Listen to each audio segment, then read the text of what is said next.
নমস্কার।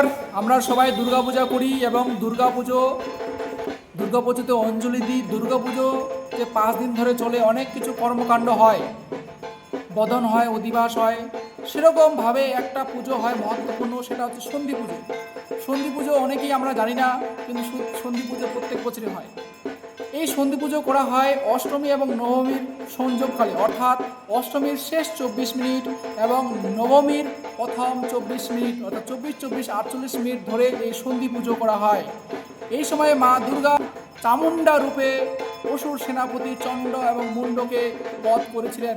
চণ্ড মুণ্ডকে বধ করে সমস্ত ভক্তদের উদ্ধার করেছিলেন। এই জন্য এই সন্ধিক্ষণে সন্ধি পুজো করলে মা দুর্গার সাক্ষাৎ আশীর্বাদ পাওয়া যায়।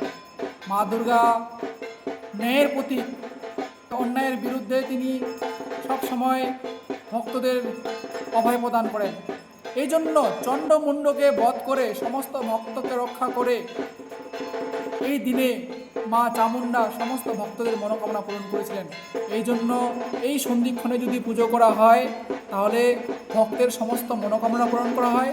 আর বিশেষ করে এই সন্ধি পুজোতে 108টি প্রদীপ জ্বালাতে হয় এবং 108টি পদ্মপুষ্প মা চামুণ্ডাকে সমর্পণ করা হয়। যারা দুর্গা পূজা করেন 48 মিনিটে সন্ধি পুজোর সময় মন ধ্যান দিয়ে মা দুর্গার আরাধনা করবেন, আপনাদের সমস্ত মনোকামনা পূরণ হবে। কারণ এটা শুধু একটা পুজো নয়, এটা হচ্ছে অন্যায়ের প্রতি বিজয়ের জয়, ন্যায়ের জয়, অন্ধকারের প্রতি আলোর জয়। ধন্যবাদ সবাইকে। জয় মা দুর্গা।